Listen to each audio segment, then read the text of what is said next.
Hi everyone, so in this video, as decided earlier, we would be discussing the SST strategy for class 10th. और ये है video का part 1 in which we would be discussing about knowing your books and knowing your syllabus. तो SST strategy 3 parts में चलेंगी. हमने एक short upload किया था जिसमें कि हमने समराइज किया था कि हम क्या करने वाले हैं.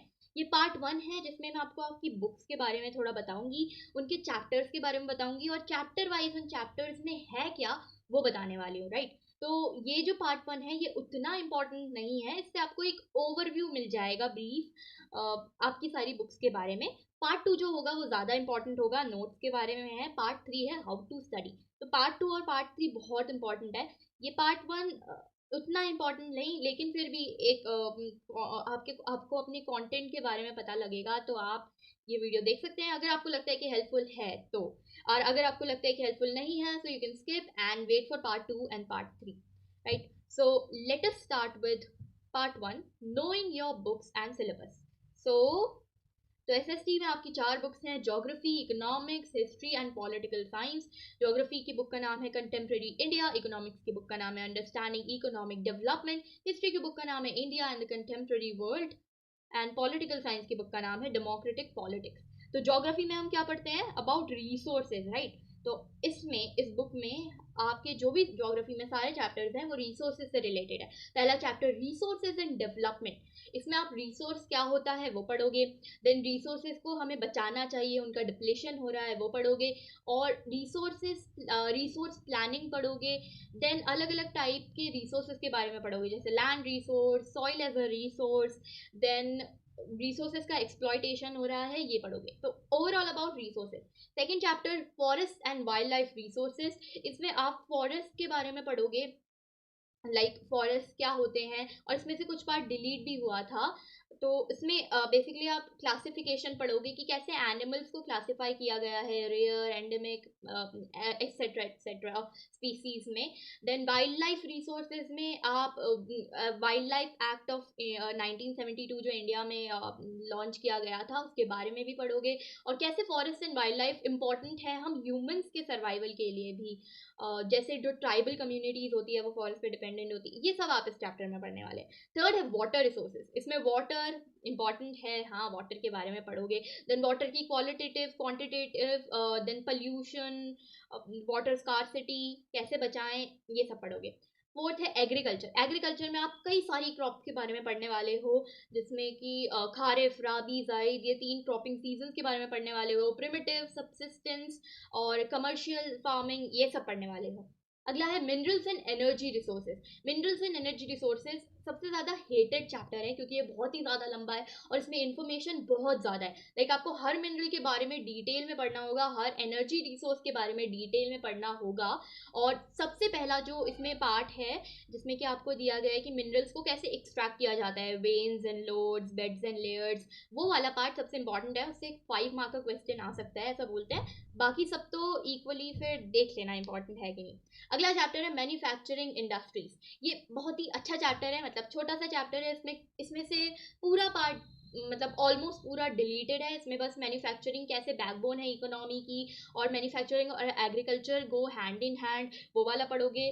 देन उसके बाद classification of manufacturing industries on the basis of raw material वगैरह वगैरह, ये सब पढ़ने वाले हो. ये काफ़ी इजी चैप्टर है, स्कोरिंग चैप्टर है. अगला है life lines of national economy. ये मीडियम टाइप चैप्टर है और लोगों को पसंद भी आता है, किसी को नहीं भी आता है. इसमें आप ट्रांसपोर्ट के बारे में पढ़ने वाले हो. बेसिकली ट्रांसपोर्ट आर्टरीज होती है हमारे कंट्री की, मतलब अगर कोई एडवर्स कंडीशन आ गई तो रेस्क्यू एरिया, अच्छे सेफर एरिया में जाने के लिए ट्रांसपोर्ट की ज़रूरत होती है. किसी फूड सप्लाई के लिए, export import etcetera etcetera, transport क्यों इंपॉर्टेंट है वो पढ़ोगे. Different types of transport, land, air, water, pipeline, ये सब पढ़ने वाले हो. राइट. तो ये था ज्योग्राफी के बारे में कंप्लीट. नेक्स्ट है इकोनॉमिक्स. इकोनॉमिक्स में आपका 5th chapter consumer rights deleted था और मुझे लगता है आगे भी डिलीटेड होगा ही, तो मैं उसके बारे में नहीं बता सकती क्योंकि मैंने खुद नहीं पढ़ा है. पहला चैप्टर है डेवलपमेंट. इसमें आप पढ़ोगे व्हाट इज डेवलपमेंट और डेवलपमेंट के कैसे क्राइटेरियाज होते हैं, यूएनडीपी ने कैसे डेवलपमेंट को डिफाइन करा है और कैसे कंट्रीज को रैंक करता है, वर्ल्ड बैंक ने कैसे डेवलपमेंट को करा है.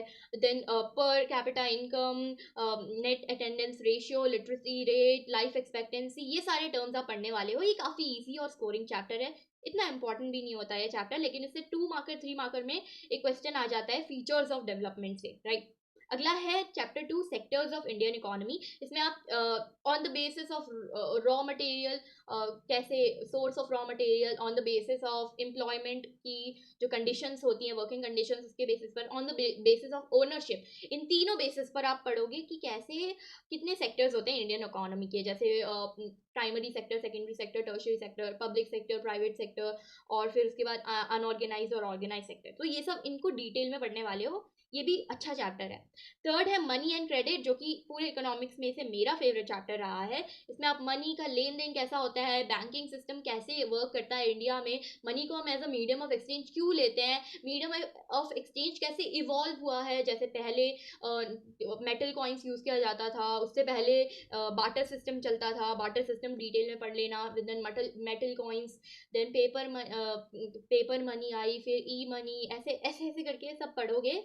वो सब नोट्स में होगा, अगली वीडियो नोट्स वाली, उसमें मैं सब बताने वाली हूँ नोट्स के बारे में, राइट। तो मनी एंड क्रेडिट में ये सब है और ये काफ़ी इंटरेस्टिंग लगता है। फिर SHG सेल्फ हेल्प ग्रुप्स, उसके बारे में पढ़ोगे। चौथा चैप्टर है ग्लोबलाइजेशन एंड इंडियन इकोनॉमी। इसमें ग्लोबलाइजेशन के फिनोमिना को आपको इंट्रोड्यूस किया जाएगा, लाइक ग्लोबलाइजेशन क्या होता है, कैसा होता है, रैपिड इंटीग्रेशन बिटवीन कंट्रीज, ऐसे। फिर इंडियन इकोनॉमी में ग्लोबलाइजेशन कैसे हुआ, SEZ special economic zones, QI, और MNCs क्या होती हैं, ये सब पढ़ने वाले हो। MNCs कैसे अपना प्रोडक्शन एक्सपैंड करती है कंट्रीज में, ये सब, राइट। MNC की स्ट्रैटेजी टाइप, राइट। अगला है हिस्ट्री। हिस्ट्री में आपके 5 चैप्टर्स हैं जो कि सारे ही इंक्लूडेड थे पिछले साल, तो आई गेस मैं सब के बारे में बता सकती हूँ। The rise of nationalism in Europe, ये बहुत अच्छा चैप्टर है, और अगर आप हिस्ट्री स्टार्ट कर रहे हो तो मोस्ट प्रोबेबली इसी चैप्टर से स्टार्ट करोगे, जैसे और सब्जेक्ट्स में हो सकता है किसी और से करो, नहीं है ऐसा, SST में ज़्यादातर नहीं होता, लेकिन anyways. Rise of nationalism in Europe में आप यूनिफिकेशन पढ़ोगे डिफरेंट कंट्रीज के। पहले आएगी पेंटिंग फ्रेडरिक सरयू की, the dream of world wide democratic and social republics. Then unification of Italy, Germany, Britain, इन सब के बारे में पढ़ोगे। इन सब के बीच में डिफरेंसेस भी आप पढ़ लेना अच्छे से, और इन सबको डिटेल में पढ़ना क्योंकि इनके बारे में पक्का आएगा। देन कुछ इंपॉर्टेंट फिगर्स है इसमें, ऑटोमन बिस्मार्क, देन वो ऑटोमन बिस्मार्क, गिसिपी मजीनी, गिसिपी गैरिबॉल्डी, काउंट कैमिलो केवर, तो इन सब ने यूनिफिकेशन में हेल्प करा। ये पढ़ना, पूरी स्टोरी पढ़ना। देन एलिगरी है एंड में, जैसे हमारी इंडिया में भारत माता होती है वैसे ही उनकी एलिगरी, जैसे मरियाने and Germania. Sorry if I'm spelling, pronouncing Marianne wrong. Marian. Okay. Second is nationalism in India. ये सबसे इंटरेस्टिंग चैप्टर है क्योंकि जब आप खुद से अपने इंडिया के बारे में पढ़ते हो तो आपको ज़्यादा इंटरेस्ट आता है चैप्टर को पढ़ने में, राइट।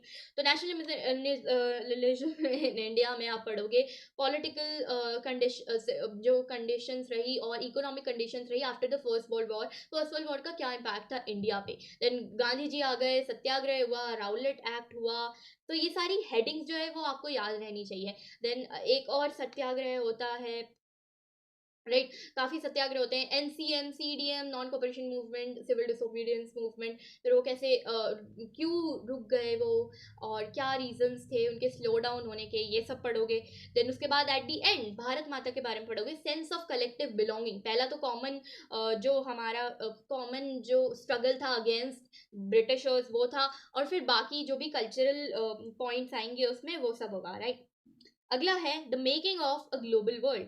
तो the making of a global world starting में कंफ्यूजिंग होता है, लेकिन फिर भी लोगों को पसंद आता है क्योंकि हमने तो इसको बहुत ज़्यादा रिपीटेटिव बहुत बार पढ़ा था, तो ये एकदम से काइंड ऑफ छप गया था दिमाग में। तो आपको हिस्ट्री में कैसे पढ़ना है वो बता दूंगी, okay. Then the making of a global world में आप पढ़ोगे रिंडर प्रेस्ट, ये मेन पॉइंट मेरे दिमाग में आता है इस चैप्टर से, रिंडर प्रेस्ट। देन उससे पहले सिल्क रूट से कैसे ट्रेड हुआ करता था, कॉर्न लॉज, ये सारे मेन पॉइंट्स हैं। देन टेक्नोलॉजिकल एडवांसमेंट्स की हेल्प से कैसे कंडीशन अच्छी हुई यूरोप के लोगों की। देन चाइना का ट्रेड करता था, वो क्या ट्रेड करता था, फूड ट्रैवल्स, ये सब आप पढ़ने वाले हो। Then fixed exchange rate, floating exchange rate, world war 2 का और वर्ल्ड वॉर 1 क्या था, first industrial war, world war 2 का क्या इम्पैक्ट रहा इंडिया पे और बाकी दुनिया पे। देन उसके बाद G77, ग्रुप ऑफ 77, तो ये सब आप पढ़ने वाले हो। अगला है the age of industrialisation. The age of industrialisation में बेसिकली आप इंडस्ट्रीज के बारे में पढ़ने वाले हो पूरा, जैसे मैन्युफैक्चरिंग इंडस्ट्रीज में पढ़ा था, लेकिन वो काफ़ी अच्छा था, ये काफ़ी डिटेल में है।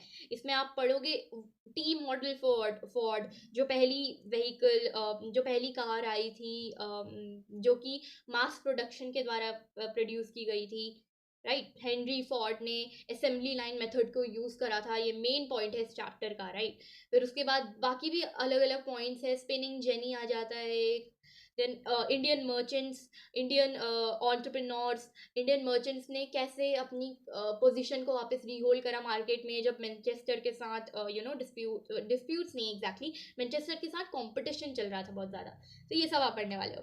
अगला है print culture in the modern world. अगर आप इस चैप्टर को अच्छे से पढ़ोगे तो ये काफ़ी इंटरेस्टिंग होगा।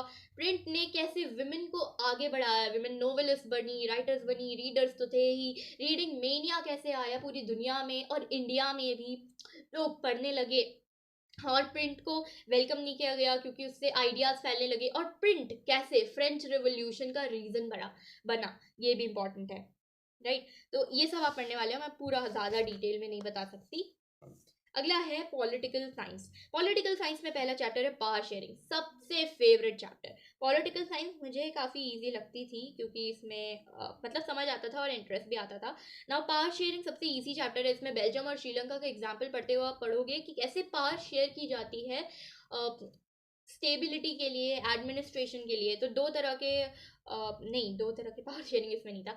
तो पावर शेयरिंग पढ़ोगे, देन पावर शेयरिंग मॉडल्स पढ़ोगे। श्रीलंका में जो 1956 का एक्ट आया था जिसने कि एलियनेशन की फीलिंग भर दी थी श्रीलंकन तमिल्स में, और वो पढ़ोगे। देन उसके बाद बेल्जियम ने कैसे अकोमोडेशन को यूज़ करा, कितनी बार कॉन्स्टिट्यूशन को अमेंड करा, वो सब पढ़ोगे। देन उसके बाद पावर शेयरिंग क्यों करनी चाहिए, प्रूडेंशियल रीजंस पढ़ोगे, मॉरल रीजंस पढ़ोगे। तो ये सब आप पावर शेयरिंग में पढ़ोगे। लास्ट में फॉर्म्स ऑफ पावर शेयरिंग पढ़ोगे, 4 फॉर्म्स है पावर शेयरिंग के, राइट। अगला है चैप्टर 2 फेडरलिज्म। फेडरलिज्म भी पावर शेयरिंग की तरह ही बड़ा अच्छा सा चैप्टर है।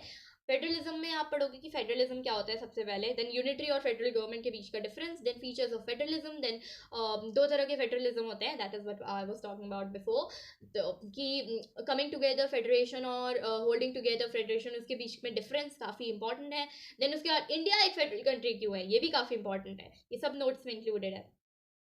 देन उसके बाद है इंडिया एक फेडरल कंट्री क्यों है, देन इंडिया में फेडरलिज्म कैसे प्रैक्टिस किया जाता है, and then decentralisation, very important topic, right. अगला डेमोक्रेसी एंड डाइवर्सिटी डिलीटेड था, अब भी डिलीटेड ही होगा और मुझे इन्फॉर्मेशन भी नहीं है उसके बारे में। अगला है gender, religion and caste. Gender, religion and caste काफ़ी कंफ्यूजिंग चैप्टर है आई वुड से। जेंडर तो इजी पार्ट है, रिलीजन से जो प्रॉब्लम स्टार्ट होती है, और कास्ट में तो समझ ही नहीं आता फिर। जेंडर में क्या है कि कैसे जेंडर डिस्क्रिमिनेशन इंडिपेंडेंस से चला हुआ आ रहा है और अभी भी चल रहा है, और क्या मांग है फेमिनिस्ट इंस्टीट्यूशंस की, राइट। अगला है रिलीजन। रिलीजन कैसे कम्युनलिज्म बन जाता है जब वो पॉलिटिक्स में आता है, लोग रिलीजियस सिंबल्स का यूज करते हैं वोट्स गेन करने के लिए, वो सब पढ़ोगे। देन कास्ट में 2 टॉपिक्स हैं, पॉलिटिक्स इन कास्ट और कास्ट इन पॉलिटिक्स। तो इसमें बड़ा कंफ्यूजन हो जाता है, तो कौन सा पॉलिटिक्स इन कास्ट है, कौन सा कास्ट इन पॉलिटिक्स है। और फिर ये भी पढ़ोगे कि पॉलिटिक्स कंप्लीटली कास्ट बेस्ड नहीं है, उसके रीजंस पढ़ोगे, राइट। अगला है पॉपुलर स्ट्रगल्स एंड मूवमेंट्स, ये भी रिलेटेड था। अगला है पॉलिटिकल पार्टीज। पॉलिटिकल पार्टीज में पॉलिटिकल पार्टी क्या होती है, उसके कौन कौन से मेंबर्स होते हैं, कंपोनेंट्स का क्या क्या है, और फिर पॉलिटिकल पार्टीज वर्क कैसे करती हैं, किसी पार्टी को नेशनल पार्टी बनने के लिए क्या चाहिए, स्टेट पार्टी बनने के लिए क्या चाहिए, इतने वोट्स, इतने सीट्स, इतने परसेंट, ऐसे टाइप्स पढ़ोगे।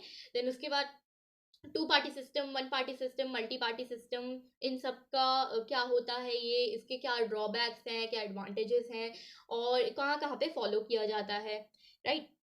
फिर पॉलिटिकल पार्टीज में एट दी एंड पढ़ोगे कि कैसे पॉलिटिकल पार्टीज को फेयर, इलेक्शंस को फेयर बनाने के लिए क्या क्या आप सजेशंस दे सकते हो, जैसे कि सुप्रीम कोर्ट को क्या करना चाहिए, हमारे कॉन्स्टिट्यूशन में क्या लिखा होना चाहिए, और साथ ही फिर गवर्नमेंट को, साथ में एग्जीक्यूटिव वाला पार्ट है उसको क्या करना चाहिए। तो ये सब आप पढ़ोगे। अगला है चैप्टर 7 आउटकम्स ऑफ डेमोक्रेसी।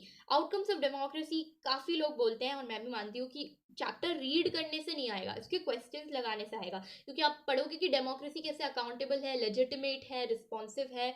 अब ये टर्म्स सुन के ईजी लग रहा है कि हाँ इसके इसके पॉइंट्स पढ़ लेंगे, लेकिन जब आंसर लिखने में आता है तो बहुत कंफ्यूज होते हैं कि अकाउंटेबल में कौन सा पॉइंट था, लेजिटिमेट में कौन सा पॉइंट था, रिस्पॉन्सिव में कौन सा पॉइंट था, ये सब बहुत कंफ्यूजिंग हो जाता है। तो इसके अगर आप सेपरेट नोट्स बनाओ, अकाउंटेबल के लिए सेपरेट, लेजिटिमेट के लिए सेपरेट, रिस्पॉन्सिव के लिए सेपरेट, तो आप थोड़ा समझ पाओगे, वरना कंफ्यूजन हो जाता है। तो ये था आउटकम्स ऑफ डेमोक्रेसी के बारे में।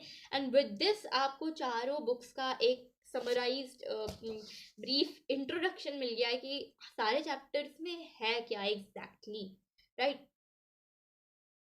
तो यही था about knowing your books and knowing your syllabus. अब इस साल का जो सिलेबस है आप सीबीएसई की साइट cbse.gov.in पर जाकर देख सकते हैं और अपने चैप्टर्स को बुक में टिक कर लेना कि कौन से आ रहे हैं कौन से नहीं आ रहे हैं, राइट। और इस तरह से पढ़ना, कैसे पढ़ना है, नोट्स, वो सब अगली वीडियो में डिस्कस करेंगे। ये था part 1, know your books and syllabus.